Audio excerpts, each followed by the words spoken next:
찬양 감사드립니다. 이제 성경 말씀을 봉독하겠습니다. 오늘 우리에게 주시는 하나님의 말씀은 열왕기상 18장 20절에서 29절까지의 말씀입니다. 온라인으로 각 가정에서 들어오시는 성도님들께서도 함께 봉독해 주시기 바랍니다. 열왕기상 18장 20절에서 29절까지의 말씀을 함께 교독하시겠습니다. 제가 먼저 읽겠습니다. 아합이 이에 이스라엘의 모든 자손에게로 사람을 보내 선지자들을 갈멜산으로 모으니라. 엘리야가 모든 백성에게 가까이 나아가 이르되 너희가 어느 때까지 돌 사이에서 머뭇머뭇하려느냐. 여호와가 만일 하나님이면 그를 따르고 바알이 만일 하나님이면 그를 따를지니라 하니 백성이 말 한마디도 대답하지 아니하는지라. 엘리야가 백성에게 이르되 여호와의 선지자는 나만 홀로 남았으나 바알의 선지자는 450명이로다. 그런즉 송아지들을 우리에게 가져오게 하고 그들은 송아지 한 마리를 택하여 각을 떠서 나무 위에 놓고 불은 붙이지 말며 나도 송아지 한 마리를 잡아 나무 위에 놓고 불은 붙이지 않고 너희는 너희 신의 이름을 부르라. 나는 여호와의 이름을 부르리니 이에 불로 응답하는 신 그가 하나님이니라. 백성이 다 대답하되 그 말이 옳도다 하니라. 엘리야가 너희는 많으니 먼저 송아지 한 마리를 택하여 잡고 너희 신의 이름을 부르라. 그러나 불을 붙이지 말라. 그들이 받은 송아지를 가져다가 잡고 아침부터 낮까지 바알의 이름을 불러 이르되 바알이여 우리에게 응답하소서 하나 아무 소리도 없고 아무 응답하는 자도 없으리니 그들이 그 쌓은 제단 주위에서 뛰놀더라. 정오에 이르러는 엘리야가 그들을 조롱하여 이르되 큰 소리로 부르라. 그는 신인즉 묵상하고 있는지 혹은 그가 잠깐 나갔는지 혹은 그가 길을 행하는지 혹은 그가 잠이 들어서 깨워야 할 것인지 하매 이에 그들이 큰 소리로 부르고 그들의 규례를 따라 피가 흐르기까지 칼과 창으로 그들의 몸을 상하게 하더라. 함께 읽겠습니다. 이같이 하여 정오가 지났고 그들이 미친 듯이 떠들어 저녁 소재 드릴 때까지 이르렀으나 아무 소리도 없고 응답하는 자나 돌아보는 자가 아무도 없더라. 아멘. 오늘 너무 추운 날씨인데 이 추운 날씨에 안아주시며 본당에 예배 드릴 수 있도록 이렇게 불러주신, 이렇게 믿음 주시고 환경 주시고 은혜 주시고 건강 주신 주님을 찬양합니다. 제가 지금 회복을 넘어 부흥 시리즈를 11번째 하고 있습니다. 이 회복을 넘어 부흥이라는 이런 슬로건을 제가 한 2년 전쯤 이렇게 참 기도의 제목으로 삼고 온 교우들과 함께 기도를 해오는데 공동체뿐만 아니라 이것이 우리 개인에게도 그대로 접목되기를 바랍니다. 오늘 저는 영적 기백에 관해서 말씀을 드리겠습니다. 회복을 넘어 부흥으로 가는 이 과정에 꼭 필요한 것이 뭐냐 하면 영적 기백이라는 것입니다. 이것은 신앙의 엔진과 꼭 같습니다. 여러분 20, 30년 오래된 차라도 엔진이 확실하면 차가 잘 달릴 수가, 끄떡없이 달릴 수가 있는 것입니다. 마찬가지입니다. 우리 개인적으로 나이가 들어가고 또 환경적으로 어려움도 당하고 또 시대도 바뀌고 뭐 그거 있지만 그래도 영적 기백이라는 이 화두가 분명하면 나이나 환경이나 지역이나 시대나 리더십이 변해도 상관이 없는 것입니다. 여러분 영적 기백을 오늘 회복하고 영적 기백에 대해서 여러분들의 삶의 시선이 확실해지는 그런 축복이 있기를 바랍니다.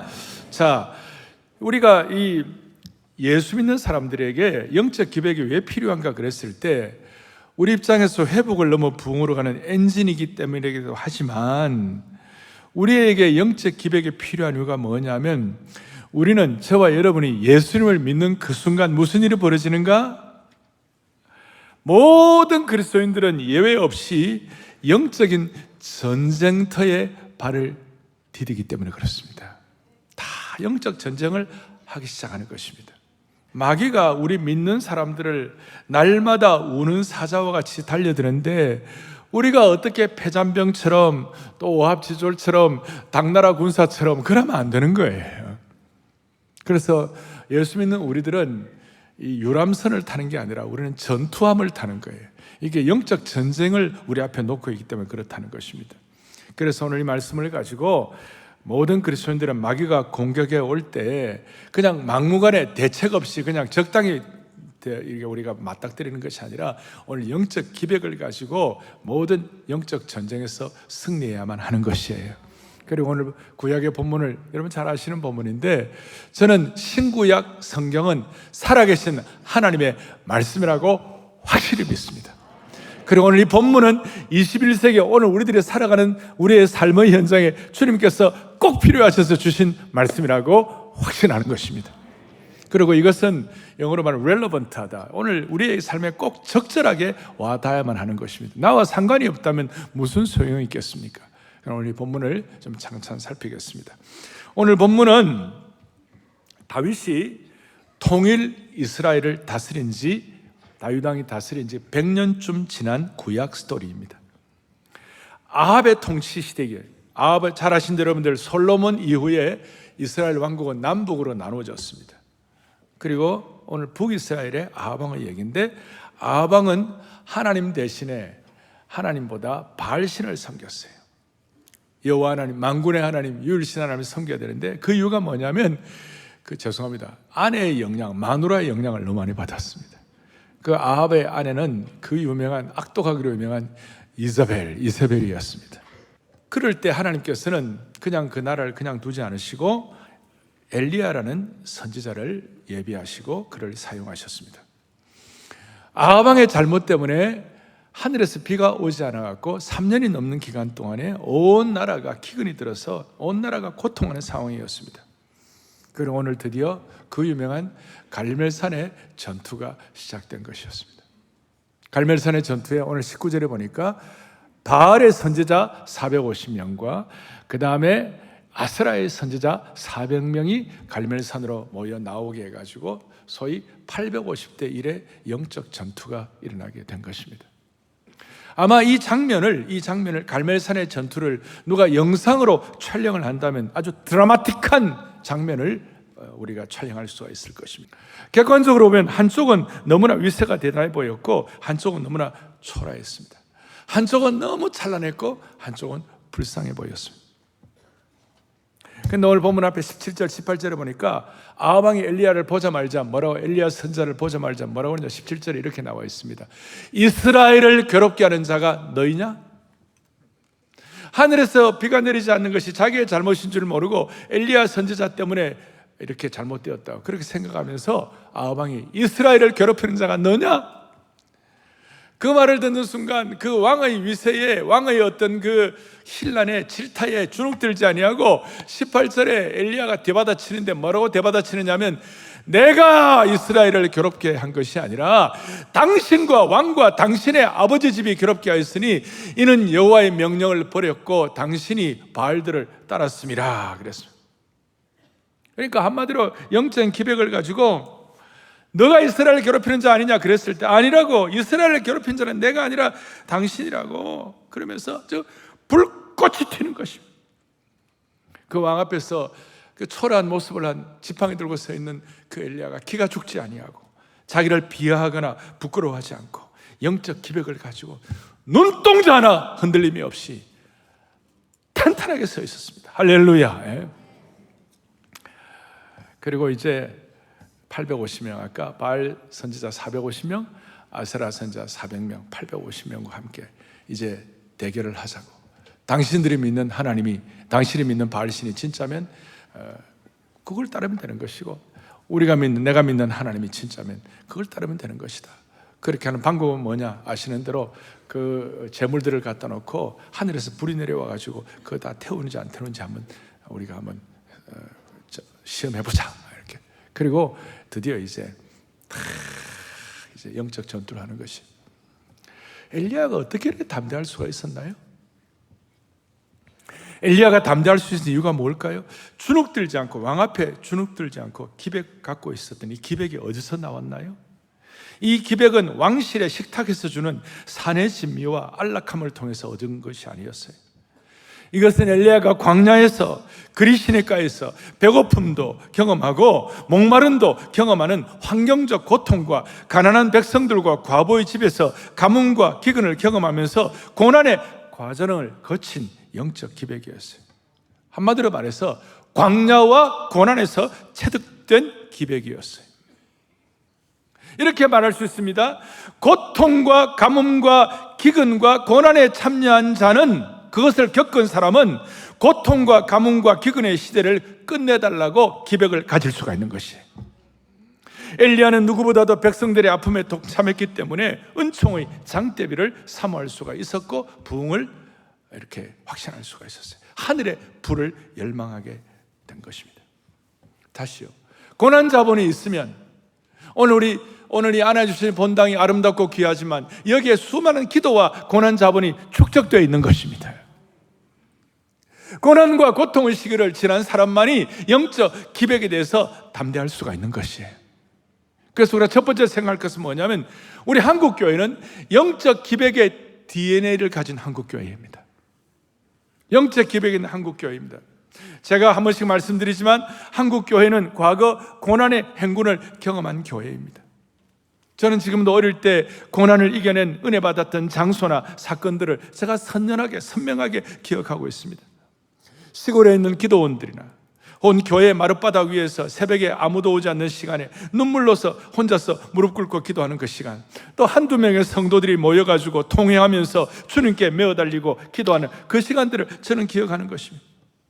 우리 안아주심의 본당도 겉으로는 귀하고 아름답게 보이지만 이런 정신이 그대로 차곡차곡 쌓여서 이 본당에 이런 은혜가 있는 줄로 확신하는 것입니다. 그래서 저는 본당에 들어올 때마다 한국교회 기도원적 야성, 기백, 고난을 이기는 신앙, 이것이 여기에 배어있는 줄 믿고, 주님, 여기에 들어온 모든 분들마다 고난과 아픔과 슬픔과 상처가 있는 분들이 그 문제가 해결되게 하여 주옵소서. 그리고 여러분들 아시는 대로 우리 교회는 주일 예배 전에 토요일날 토요 새벽 예배 때 수천 명의 성도들이 모여가지고 하나님 앞에 기도하는 것이, 주여 내일 예배를 살려달라고 기도하는 것입니다. 거기에 고난의 모든 과정들을 거친 간절한 기도의 제목이 집중되는 것입니다. 요즘은 우리가 토요 비전 새벽 예배에 기도의 지팡이를 들고 영적인 갈멜산에 올라가가지고 영적인 야성을 가지고 기백을 가지고 기도의 지팡이를 들고, 이 기도의 지팡이를 들고 우리가 기도하고 메어달리고 눈물 흘리고 고난에 참여한 그런 우리 영적인 어떤 마음의 소원과 이런 야성들이 모여가지고 기백을 갖게 되는 거예요. 할렐루야. 이곳이 기도의 자리가 되게 하시고, 이곳이 모리아산이 되게 하시고, 이곳이 감람산이 되게 하시고, 이곳이 시내산이 되게 하여 주시옵소서. 제가 한국 교회사를 읽으면서 가슴이 뭉클했어요. 한국 교회 혈관에는 고난을 통한 영적 기백의 DNA가 흐르고 있다고 말씀드렸습니다. 이 땅에 처음 복음이 들어왔을 때 심한 반대에 부딪혔습니다. 한국교회 선교 역사를 볼 때에 이런 내용이 나옵니다. 10월 보름을 기하여 선교사 외국인 가옥을 불태워 회파하라. 개항장에 모두 모여 외국인 가옥과 교회당을 모두 불태우고 파괴하라. 지금부터 123년 전에 수구파 이용익과 김영준 같은 사람들이 예수 믿는 사람들을 일시에 박멸하는 계획을 세웠고 선교사의 집과 교회당을 불태우고 파괴하라는 명령을 내렸어요. 이 내용은 마치 에스더 3장 13절에 아달월 13일 하루 동안에 모든 유다인들을 젊은이, 늙은이, 어린이, 여인들을 막론하고 죽이고 도륙하고 진멸하고 또 그 재산을 탈취하라. 얼마나 비슷합니까? 하만이 유대인들을 죽이도록 전국에 내린 조서와 흡사하다는 것입니다. 지금부터 125년 전 1898년도에도 학부 대신 신기선이 유교의 이름으로 보부상들을 부추겨가지고, 여러분 국사 공부할 때 배우셨겠습니다. 황국협회라는 걸 내세워갖고 반기독교 운동을 조직했습니다. 보부상들이 1898년 10월에 기독교 학교와 교회에 경고장을 보내고 기독교를 박멸하겠다고 협박을 했습니다. 그래서 1898년 12월 9일자 황성신문에 보부상들이 교회당을 회파하며 신도들을 도륙하려고 한다고 했습니다. 이후에 한국교회는 3.1운동에서 첫 3개월 동안 5만 명 이상이 처형당하거나 부상을 입었습니다. 그리고 제암리교회 학살 사건 아시잖아요. 교인들이 예배 드리고 있는데 다 불태워 죽였습니다. 절대 다수가 기독교인들이 3.1운동 때 고생한 것입니다. 6.25 전쟁 때는 전쟁 초기 6개월 동안 508명의 목사님들이 순교를 당했고 2,000여 개 교회들이 파괴가 되었습니다. 우리 교회 가끔 와서 말씀하시는 박영규 목사님, 한국교회사의 전문가이신 한국교회에서 박영규 교수님, 한국교회 박해사를 이렇게 정리를 했습니다. 뭐라고 정리를 하는가? 복음은 신분과 민족과 성을 초월하고 그 안에 있는 자들은 생명의 위협 앞에서도 굴하지 않고 진실을 외칠 수 있는 용기를 가졌다. 그것 때문에 교회는 박해를 통해 더욱 성장해 왔던 것이다. 아멘. 고난이 한국교회의 영적 기백의 자본을 가져오게 된 것입니다. 오늘 이런 한국교회의 역사와 또 엘리야의 역사와 이것이 우리에게 연결되는 것을 생각하면서 이제 구체적으로 그러면 어떻게 하면 영적 기백을 회복할 수 있을 것인가? 아니, 영적 기백을 놓친 우리가 어떤 식으로 이 영적 기백을 회복할 수가 있을 것인가? 오늘 21절부터 제가 한 두세 가지 정리를 하겠습니다. 자, 21절에 보니까 이렇게 나와 있습니다. 엘리야가 모든 백성에게 가까이 나와 이르되 너희가 어느 때까지 둘 사이에서 머뭇머뭇하려느냐? 그래서 첫째, 진정한 영적 기백은 머뭇머뭇하지 않는 것입니다. 엘리야가 백성들을 질타했습니다. 기회주의와 어정쩡한 자세를 취하며 양다리를 걸치고 있는 이스라엘 백성들을 향하여 너희가 어느 때까지 둘 사이에서 머뭇머뭇거리겠는가? 이 머뭇머뭇거리다는 말의 본래 원어의 뜻은 쩔뚝거리다, 쩔뚝쩔뚝하면서. 그리고 참 특별한 게 뭐냐면 26절에 바알 선지자들이 단 주위에서 뛰놀더라 그랬어요. 춤을 추면서 뛰놀더라 그랬어요. 이 뛰놀더라는 동사와 머뭇머뭇거리다는 동사가 히브리어에서 똑같은 단에서 나온 것이 같은 뿌리에서 파스라고 나와 있는데 이 똑같은 단어예요. 백성들이 머뭇머뭇하는 것과 우상 앞에서 종교의식을 하면서 뛰노는 것과 같은 단어를 쓰는 거예요. 성경 기자는 왜 이렇게 같은 단어를 사용했을까요? 이 사람들이 바알 신 쪽으로도 완전히 들어가지도 않았지만 이러지도 못하고 저러지도 못하고 회색지대에 있는 것입니다. 그러니까 기백이 안 생기는 거예요. 영적 담력이 안 생기는 거예요. 종교 다원주의 가운데서 그 리버럴한 데 가운데서 담력이 안 생기는 거예요. 이렇게 말할 수 있습니다. 여러분과 저의 혈관 속에서 영적 기백의 DNA가 흐르게 하려면 머뭇거리면 안 되는 것이에요. 오늘 저와 여러분들이 머뭇거리고 있는 것이 무엇입니까? 주님이 요구하시는 것에 대해서 우리가 민감해져야 되는데 여러분 다른 신들을 따르지 말고 주저하지 말고 하나님과 우상 사이를 왔다 갔다 하지 말고 오늘 결단해야 할 것이 무엇이 있을까요? 회색 지대는 없습니다. 오늘 하나님께서는 우리에게 바알을 택할 것인가 하나님을 택할 것인가 둘 중에 하나를 결정하라는 것입니다. 지난 수천 년 동안의 복음의 역사는 하나님을 선택할 것인가 하나님은 바알을 선택할 것인가. 바알이 자연신 폭풍의 신을 상징하지만 여러분들 이집트부터 시작해서 계속 태양신, 지금도 미국 같은 데는 조로아스트로교라고 배화교라고 그래가지고 불을 섬기는 신, 태양신. 우리가 말도 안 되는 것 같지만 중동에 굉장히 영향력이 있습니다. 일본 식민지 시대에 일본의 신은 천조대 신이죠. 천조대 신은 아마테라스 오미카미, 태양신인 것입니다. 그 태양신을 섬기지 않는다고 해서 많은 사람들이 우리 일제시대 순교를 당했습니다. 조기철 목사님이 감옥 가기 전에 장로교 목사님들과 함께 금강산 수양관에서 총회 수양회를 했는데 그때 주 목사님의 설교가 그대로 지금 남아 있습니다. 그 제목이 뭐냐면 예언자의 권위였습니다. 한국 교회가 엘리야처럼 영적 권위를 회복할 것을 주 목사님이 촉구를 했습니다. 주 목사님 이런 말씀하셨어요. 여러분들도 엘리야의 신앙, 엘리야의 기도가 있으면 엘리야의 권능과 선지자의 권위와 담대함을 회복할 수 있을 것이다. 생사 여탈의 대권을 잡은 임금 앞에서도 두려워하지 아니하고 그 죄를 책망하는 엘리야는 일사각오의 기백을 가졌다. 오늘 이 예배를 드리면서 이런 설교가 쉽지는 않은데, 여러분과 제가 이 시대를 향하여 영적 기백을 가지고 일사각오를 가진다면 우리 앞에 있는 수많은 담들이 돌파가 될 것입니다. 어정쩡한 상태에 있는 젊은이들이 이 자리에 계시다면, 아니 어른들 여러분, 어느 때까지 둘 사이에서 머뭇거리겠습니까? 여호와냐 바알이냐, 그것을 선택하는 것이 부흥이고 영적 기백이고 일사각오가 되는 것입니다. 이런 기백이 있으니까 엘리야가 여유가 있었습니다. 여유가 있으니까 어떻게 보면 유머가 있는 것입니다. 바알이여 우리에게 응답하소서 막 그렇게 하니까 아무 소리도 없고 아무 응답하는 자가 없으니까 27절에 무슨 일이 벌어집니까? 정오에 이르러 엘리야가 그들을 조롱하여 이르되 큰 소리로 부르라. 그는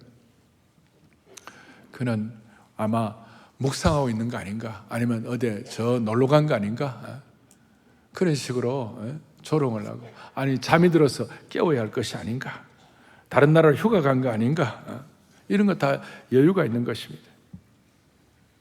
엘리야가 조롱이란 말, 이 조롱이란 말은 성경에서 자주 쓰는 말은 아니죠. 다 사실 신앙적으로 볼 때 우리가 쓸 단어는 아닌 거예요. 그러나 한 번씩은 영적 기백이 있을 때는 장소에 따라서 성령 역사를 통해 가지고 거짓신을 섬기고 자신을 망가뜨리는 사람들을 향하여 이런 거룩한 조롱도 필요하다는 것이. 그리고 이제 드디어 30절에 다 내게로 나오라. 그렇고 난 다음에 백성들아 내게로 나오라 하고 난 다음에 증인이 되어달라고 요청하고 살아계신 하나님의 역사를, 영적 기백을 가지고 확신했기 때문에 하늘에 불이 떨어지도록, 그리고 하늘에 불이 떨어져서 엘리야의 기도를 들으시고 돌과 흙까지 태운 줄로 확신합니다. 어느 시대에 돌과 흙까지 태워진 시기가 어디 있겠어요? 자, 이런 내용들을 가지고 두 사이에서 머뭇거리지 않으려면 여러분 두 가지가 필요한데, 한 가지는 뭐냐? 세상의 숫자보다도 하나님의 숫자에 더 민감하면 되는 것이에요. 이제 중요합니다. 우리가 생각할 것은 엘리야가 850대 1의 숫자만 생각했으면 아마 어떻게 담대함과 영적 기백을 가질 수가 있었겠습니까? 사람들은 850대 1을 가지고 엘리야 850대 1 하나밖에 안 되는 엘리야를 초라하게 불쌍하게 생각했을지 모르지만, 엘리야는 오히려 반대로 하나님 없는 850명을 불쌍히 여긴 것입니다. 이 원리는 지금도 조금도 변하지 않습니다. 세상은 100명이 1000명을 당하고 작은 자가 강국을 이루고 약한 자가 강국을 천을 이루는 이 원리 잘 모릅니다. 신명기에 보면 무슨 내용이 나오는가? 하나가 천을 쫓으며 둘이 만을 도망가게 하는 영적 기백이 있다는 것입니다. 이걸 세상 사람들은 몰라요. 그러니까 하나님 나라의 원리는 다시요, 하나가 열이 둘이 만을 당하는 것입니다. 그러니까 이 영적 기백의 공식인데, 공식이 뭐냐? 850명 곱하기 하나님 없으면요, 그러니까 850명 곱하기 제로는요, 제로예요. 그런데 이게 850명 선지자, 이제 바알과 아세라 그 이방 거짓 선지자들 850명이 되어도 진짜 제대로 하나님 없으면 제로가 되는 거예요. 이게 공식이에요. 근데 반대로 엘리야 한 명이지만 곱하기 3이 되는 거예요. 왜냐하면 성삼위 하나님이니까. 곱하기 3이 되는 거예요. 그래서 저는 3을 좋아합니다. 마음 맞는 사람 3명만 모이면 나라도 세운다. 이런 3의 은혜가 12명이 되고, 이 12명이 뭡니까? 70명이 되고 120문도가 되고 300명 기도원 용사가 되고 500여 예수님을 성취하는 형제가 되고, 그 다음에 3000명의 변화된 사람이 되고 7000명 바알에게 무릎 꿇지 않는 하나님의 백성이 되는 것이에요. 이게 영적 기백을 향한 독특한 공식이에요. 사도행전을 보면 하나님은 그저 그런 다수의 사람을 쓰시는 것이 아니라 영적 기백으로 무장된 몇 명의 사람을 쓰시는 거예요. 바울을 비롯한 몇 명의 사람들이 자기 곱하기 성삼위 하나님이 되니까 사도행전 17장 6절에 무슨 내용이 나는가? 천하를 어지럽게 하는 이 사람들이다. 그 바울이 전한, 그 세 명이 전한, 그 바울 초대교회의 그 강력한 영적 기백인 사람들이 전한 그 복음 앞에 대로마 제국이 항복을 하게 된 것입니다. 이런 사람들을 일으켜서 히브리서에서는 뭐라고 말씀하는가? 히브리서 11장 38절에 이런 사람은 뭐하지 못하느라? 세상이 감당하지 못하느라. 여러분, 영적 기백을 가지면 세상이 감당하지 못하는 사람들이 되는 것입니다. 이건 너무나 오늘 아주 영적인 어떤 핵심 중에 하나예요. 이 한 해 동안 여러분 많은 사람들이 이런저런 얘기를 많이 하고 전문가라는 분들이 이런저런 예측을 많이 합니다. 그런데 우리는 영적 기백을 가지고 우리들은 또 다른 차원의 우리는 삶을 살아야만 하는 것이에요. 다시 한번 우리는 하늘의 사과씨를 가지고 수백 개의 열매를 볼 줄 아는 하나님의 사람의 눈, 영적 기백이 필요한 것입니다. 수천 그루의 나무로 울창해진 숲도 한 토로의 도토리에서 비롯된 것입니다. 하나님의 사람은 한 토로의 도토리 가운데서 수천 그루의 나무를 보고 한 토로의 도토리 속에서 울창해진 숲을 보는 기백이 필요한 것입니다. 오늘 우리 가운데 남 모르는 큰 짐을 가지고 고통하는 분들 있으시면 오늘 이 영적 기백의 회복의 은혜를 주시기를 바랍니다. 자, 제가 지금 뭘 말씀드렸습니까? 두 사이에서 왜 머뭇머뭇거리느냐? 기백 회복. 두 번째로 뭐냐면 영적 기백의 독특한 공식. 수많은 것 곱하기 하나님 없으면 제로지만 우리가 아무것도 아니지만 우리 하나를 써도 성부, 성자, 성령 하나님 역사하시면 우리에게 놀라운 일이 일어나는 것이에요. 그런데 오늘 제일 중요한 클라이맥스가 있어요. 엘리야가 만약에 나만 홀로 남았네, 바알에게 무릎 꿇지 않은 사람 7,000명 있다 하더라도 이 시대는 지금 다 동굴에 숨어 있었어요. 아무도 보이지 않고 나만 홀로 남았네. 그렇게 하면서 이제 내 힘 갖고는 아무것도 안 되겠다 이렇게 생각하고 그냥 그대로 쓰러져 버렸으면 아무 일도 일어나지 않았을 것이에요. 그런데 엘리야는 오늘 이 순간만은 무슨 일이 일어나는가?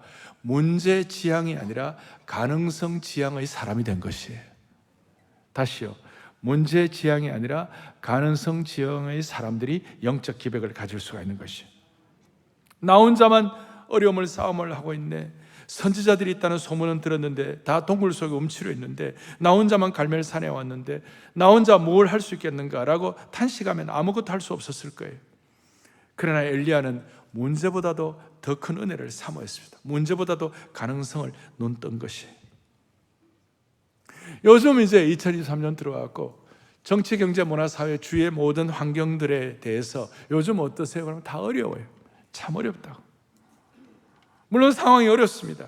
그러나 진짜 문제는 우리들의 신앙이 어떤 문제 앞에서 가능성을 보지 못하고 문제만을 계속 집중할 때 우리는 엎어지는 것이에요. 그런 사람들은 결국 문제 증후군에 걸리고 문제 지향의 사람들은. 세 번째는 어떤 사람이 있습니까? 문제를 해결하는 사람이 있어요. 문제 해결의 가능성을 바라보는 자, 가능성을 problem solver죠. 문제를 해결하는 사람. 오늘 이 자리엔 여러분들은 문제만을 보는 사람, 문제를 확대 재생산하는 사람이 아니라 문제를 해결하는 사람 되기를 바라는 것이. 그럴 문제 지향이 아니라 가능성에 대해서 눈이 열려야 되는 거예요. 여러분, 이 세상에 문제없는 교회, 문제없는 성도 어디 있겠어요? 우리가 살아가는 동안 숨을 쉬고 이 땅의 삶을 영위하는 동안에 모든 사람들은 다 문제를 갖는 거예요. 아무 일도 안 하고 아무것도 안 하면 아무런 문제도 생기지 않아요. 늘 하는 얘기지만 지난 3,000년 동안 아무런 문제가 없는 사람이 하나 있어요. 누구예요? 지난 3년 동안 이집트 미이라, 3,000년 동안 미이라는 아무런 문제가 없는 것이에요. 다 아는 내용 아닙니까? 미이라로 누워있으면 아무런 문제가 없어요. 그래야 우리가 살아가야 하고 자식을 키워야 되고 매일매일 우리의 삶의 현장에서 부닥쳐야 되는데 왜 거기에 문제가 없느냐고요. 교회도 이 귀한 공동체가 여러 가지 일들을 하고 앞으로 이 시대를 향하여 수많은 우리에게 주신 어떤 사명을 가지고 감당을 하려고 하면 수많은 문제에 직면하는 거예요. 그런데 그 문제 앞에서 문제 지향이 될 것인가 아니면 가능성 지향이 될 것인가, 그건 우리에게 달려있는 것이고 거기에 의하여 영적 기백이 왔다 갔다 하는 것이에요. 잘 아시는 대로 페이스 리포트, 믿음 보고를 한 여호수아와 갈렙은 뭘 보았어요? 문제를 바라본 것이 아니라 하나님이 하실 수 있다고. 민수기 13장 30절 보니까 그 땅을 취하자 능히 이기리라. 이거는 문제를 지향이 아니라 가능성 지향의 방향을 잡은 것이에요. 그런데 열정탐구는 뭐예요? 문제만을 안악자손을 바라보고 환경을 바라보고 다 하니까 믿음 보고를 못하고 문제 보고를 하게 된 것이죠. 우리 다 안 된다, 우리 다 메뚜기 같다, 우리 다 그들의 다 아무것도 아니라고. 여호수아와 갈렙도 똑같이 환경도 보고 거인들을 보았지만 문제가 아니라 가능성을 보았고 먹구름 위에 빛나는 은빛 광채를 보았어요. 오늘 예배에 와가지고 우리는 오늘 예배를 드리면서 찬송을 하면서 말씀을 들으며 주님을 집중하면서 여러분 모두가 다 하나님이 열어놓으신 영적 가능성에 대해서 눈이 확 열리기를 바라는 것이. 지금 한국의 상황이나 인터넷, SNS 댓글들을 보십시오. 너무나 고통스럽고 부정적이고 문제지향적이에요. 이 문제지향적인 것들이 사람들을 공격하고 화살을 쏘아대는 것이에요. 그래서 여러분, 오늘 하나 이제 정말 마음에 다짐하고 가야 될 거 하나 있는데, 우리 교회는 신학적 바탕이 뭡니까? 우리는 자유주의 신학입니까? 아니면 정통 보수주의 신학입니까? 우리 인간은 자유를 갖고 다 좋은데, 하나님 앞에서 살아계신 하나님, 지난 수천 년 동안 주신 이 신앙의 흐름이 있는데, 이 자유주의 신학은 소위 리버럴 티올로지는 뭐냐면, 인간의 똑똑함, 인간의 지혜, 인간의 판단, 인간의 능력을 더하고 인간의 이성의 틀 안에서 성경을 판단하는 거예요. 그러니까 성경의 기적은 안 믿어지는 거예요. 예수님 부활 사건도 안 믿어지는 거예요. 성경의 능력도 안 믿어지는 거예요. 소위 성경의 모든 가능성에 대해서 문을 닫아버린 거예요. 인간 무슨 긍정적 마인드다, 적극적인 사고방식으로 하는 거예요. 이게 다른 차원을 제가 말씀드리는 거예요. 적극적 사고방식이나 긍정적인 것은 내가 내 중심이 돼가지고 내가 힘을 내고 내가 어떤 생각을 하고 좋은 어떤 행운을 얻고 이런 거예요. 그거 아니에요. 우리는 중심은, 우리 가능성의 무게의 중심은 뭐냐면 하나님이 하실 수 있느냐 없느냐, 거기에 두는 것이에요. 근데 자유주의 신학자들, 소위 리버럴 티올로지를 하는 사람들은 다시 한번 얘기합니다. 하나님의 능력을 경험하는 문을 닫아버렸어요. 다른 말로 하면 영적 기백을 가질 수 있는 기회를 박탈한 것이에요. 사랑의 교회의 신학적 바탕은, 우리는 자유주의 신학의 바탕이 아니라 우리는 뭐예요? 정통 보수 신학의 바탕에 서 있는 것이에요. 우리는 성경의 기적을 믿습니다. 구약의 기적을 믿습니다. 하나님의 능력과 은혜는 오늘도 여전히 임한다고 믿습니다. 우리는 너무나도 발달된 과학화된 이 시대에 살고 있기 때문에 우리의 프레임은 안 된다고 생각하는 것이 많이 있어요. 똑똑한 사람일수록 문제에 대해서 더 예민한 것이죠. 그러니까 똑똑한 사람일수록 기적이 안 일어나요. 그러나 사랑의 교회에 있는 똑똑한 분들은 하나님을 향하여 문제 지향이 아니라 가능성 지향에 눈을 열어놓고, 우리는 자유주의 신학이 아니라 하나님의 가능성에 대한 기회의 문을 열고 영적 기백을 회복해야만 하는 것이에요. 다시요, 우리가 추구하는 가능성 지향은 세상의 적극적 사고방식이나 긍정의 마인드가 아니에요. 세상의 적극적 마인드는 자신의 잠재된 능력, 자신에게 주어진 행운, 이걸 포인트를 찾지만, 우리 성도의 가능성 지향은 전적으로 예수님께 초점이 맞춰 있는 것이에요. 성경에 보면 문제 지향이 아니라 가능성 지향의 대표적인 인물로 마태복음 8장 2절에 나병 환자는 주여 원하시면 저를 깨끗하게 하실 수가 있나이다. 나병 환자가 어떻게 나았습니까? 근데 하나님이, 주님이 하시면 가능하다는 것입니다. 가능성을 주님께 두는 것입니다. 마가복음 5장 28절에 혈루병 여인, 수많은 인파 가운데서도 예수님께 가까이 나가는 것 자체가 어려웠지만, 그가 예수님의 옷에 손을 대면 구원을, 뭐라고 나왔습니까? 이는 내가 그의 옷에만 손을 대어도 구원을 받으리라 생각했다고. 제자들이 가까이 오지 못하게 하려, 예수님이 경호하는 사람들 가까이 오지 못하게 다 뿌리치고 그냥 가까이 오지 못하게 이렇게 막았지만, 그 여인은 뭐예요? 예수님의 옷에만 손을 대어도, 이 가능성 지향에 정말 베스트 오브 베스트예요. 오늘 주님의 옷자락에만 손을 대어도 낫겠다고 하는 그런 마음이 여러분들이 주어지기를 바라는 것이에요. 절정이 뭐냐? 마가복음 7장 26절이에요. 수르보리게 족속 여인이에요. 귀신 들린 딸, 자기 딸에게서 귀신 쫓아내 주기를 간구하거늘 예수께서 이르시되 자녀들에게 배불리 먹게 하지 개들에게 던지는 게 마땅치 않아요. 어떻게 모욕 중에 이런 모욕에 대해 있습니까?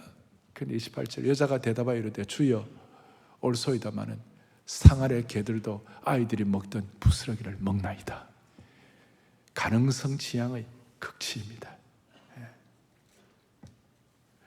오늘 우리 가운데 나병 환자나 12 혈루증 하는 여인이나 이 수르보르게 여인, 자기 딸이 귀신이 들었어요. 이것보다 형편이 어려운 사람 어디 있습니까? 오늘 영적 기백을 가지고 가능성을 회복하십시다. 저희들은 원래 6월 3일 날 상암 경기장에서 한국교회가 회복을 넘어 부흥으로 사람에게는 진심, 하나님께는 전심으로 그렇게 해서 그날 참여하는 분들에게 다 기도의 지팡이 하나씩 들고 10만 명이 모여가지고 우리가 하나님 앞에 영적 가능성을 가지고 믿음의 눈을 열어갖고 주여 이 민족을 불쌍히 여겨달라고 우리가 기도가 내어 맡기고 주님께 외칠 때에 이 민족 앞에 있는 홍해는 갈라지게 하시고 여리고 성은 무너지게 해 주시리라고 믿습니다. 제가 일을 잘 안 하는데 오늘은 영적 기백이 필요하니까 여러분 마음의 지팡이를 드시고 다들 하나님 앞에 기도 용사된 나에게, 주의 용사된 나에게 주의 일을 맡겨 주십시오. 이런 찬양을 통하여 여러분들 영적 기백을 가지고 주님 앞에 나아가십시다. 오늘 제가 여러분들의 형편과 처지를 다 모릅니다. 자, 보세요. 지금 2023년을 앞에 놓고 수많은 사람들이 아까 예측을 하고 있어요. 정치, 경제, 문화, 교육, 사회, 우리나라 정치는 앞으로 어떻게 될 것이다.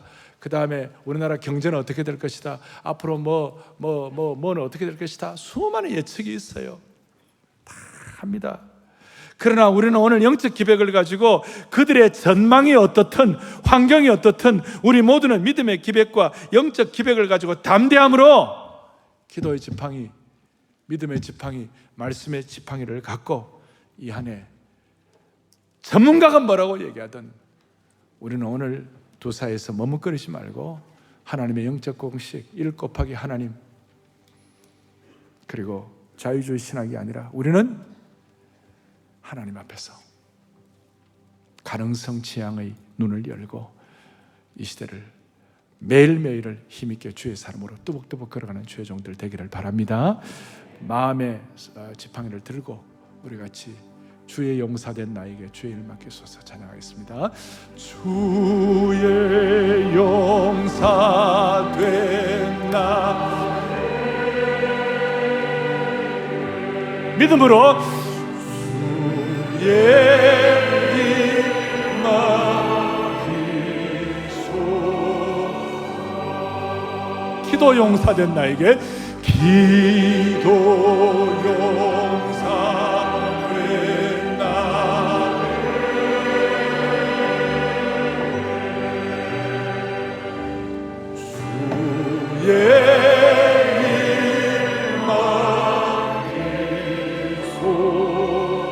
마지막 믿음 용사 토요일마다 매주일마다 믿음 용사 된 나의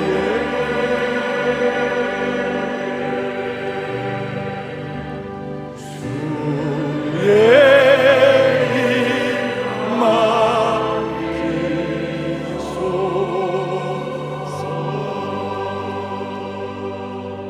우리가 이와 같이 찬양 기도로 고백한 대로 그대로 이루어질 것입니다.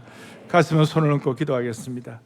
자비로우신 하나님 아버지, 우리 가운데 하나님과 이 시대의 바알과 인본주의 사이에서 혼합주의 가운데 머뭇머뭇거리는 회색지대가 있다면 오늘 이 둘 사이에서 이제 쩔뚝거리는 거 정리하고 결단하게 하여 주옵소서. 이 시대의 수많은 바알 숭배자들의 공격 앞에서도 우리 곱하기 성삼위 하나님을 믿으면서 사기충천한 영적 기병의 지팡이를 들고 회복을 넘어 부흥으로 비상하는 온 성도들 되게 하여 주시기를 원합니다. 교회뿐만 아니라 우리 개인도 동일한 은혜를 받게 하여 주옵소서. 올해 6.3 상암 집회에서 영적 기백을 가지고 10만 기도의 지팡이를 높여들 때 이 민족의 홍해가 갈라지고 시대의 여리고성이 무너질 줄로 확신합니다. 그리하여 이 땅 위에 회복을 넘어 부흥이 임하는 것을 우리 생에 목도하는 은혜를 받게 하여 주옵소서. 우리 주 예수 그리스도 이름 받들어 간절히 기도 올리옵나이다. 아멘.